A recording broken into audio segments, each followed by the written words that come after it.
नमस्कार साथियों, आप सभी का स्वागत है अपने YouTube चैनल पर।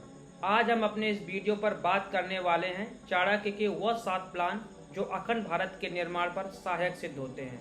ये 7 प्लान आपको बताने से पहले मैं आपको चाणक्य से जुड़ा एक छोटा वाकया बताता हूँ। एक बार की बात है कि चाणक्य अपने घर के बगीचे पर खेल रहे थे।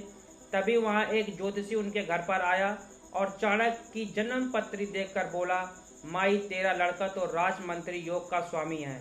माँ ने कहा, मैं इसकी पुष्टि कैसे करूं?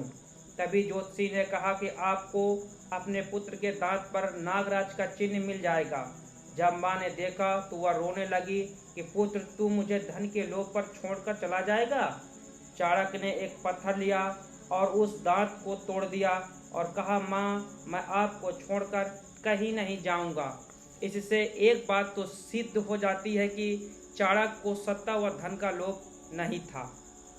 अब बात करते हैं चाणक्य के वो 7 प्लान जो अखंड भारत के निर्माण में सहायक सिद्ध होते हैं। पहला प्लान था उनका परिधि पर हमला। चाणक्य जानते थे नंद वंश पर सीधा हमला नहीं कर सकते, क्योंकि मगध की सेना काफी विशाल थी। इसलिए उन्होंने मगध से लगे छोटे साम्राज्य व प्रांतों को विजित करना शुरू कर दिया था। मगध के लोग बहुत ही परेशान थे अपने भोग विलासी राजा घनानंद को से। घनानंद को पता ही नहीं चला कब उनके प्रांत पर चाणक्य व चंद्रगुप्त ने अधिकार प्राप्त कर लिया है। इसके बाद अब बात करते हैं दूसरा प्लान जो चाणक्य का था, वो था 20 कन्याओं की टीम को तैयार करना। भारतीय इतिहास पर ऐसा पहली बार हुआ था जब 20 कन्याओं का प्रयोग अपने शत्रुओं पर विजय पाने के लिए किया जाने लगा। चाणक्य 20 कन्याओं का प्रयोग अपने सबसे जटिल शत्रु पर करते थे। अब बात करते हैं चाणक्य का तीसरा प्लान था जासूसों की सेना।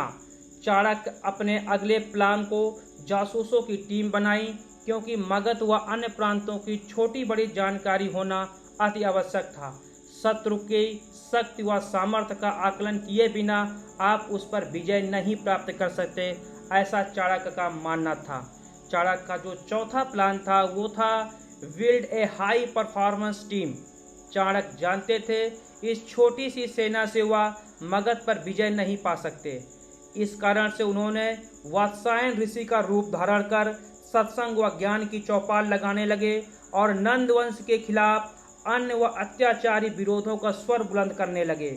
लोग उनके समर्थन पर आने लगे और देखते ही देखते सैनिकों की संख्या 8 लाख से भी ज्यादा पार हो गई, जो मगध की सेना का 10 गुना से भी ज्यादा कहीं अधिक थी। चाणक्य का जो 5वां प्लान था वो था योग्यता के आधार पर पद का चयन, आरक्षण के आधार पर नहीं।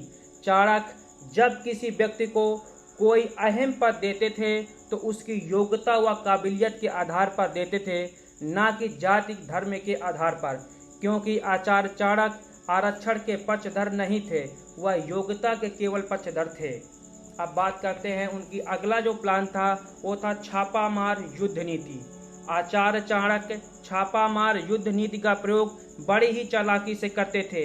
इस नीति से उन्होंने मगध की सेना का मनोबल तोड़ दिया था। आचार्य चाणक्य अपने सैनिकों को किसी भी युद्ध व परिस्थिति से तैयार रखते थे। अब बात करते हैं अंतिम प्लान की चाणक्य की, वो था बिल्ड इंटरनेशनल अलायंस। चाणक्य ने मगध पर विजय पाने के लिए घनानंद के शत्रुओं का प्रयोग घनानंद पर ही किया। चाणक्य ने कश्मीर के राजा, यूनानी साम्राज्य, पोरस, समुद्री लुटेरों आदि से संधि कर ली थी, क्योंकि वक्त आने पर घनानंद इनका प्रयोग हमारे प्रति ना करे। आचार्य चाणक्य के साथ ये अमेजिंग प्लान आपको कैसे लगे कमेंट बॉक्स पर जरूर बताएं। वीडियो अच्छा लगे तो चैनल को सब्सक्राइब व शेयर करना ना भूलें। वीडियो देखने के लिए आप सभी का धन्यवाद।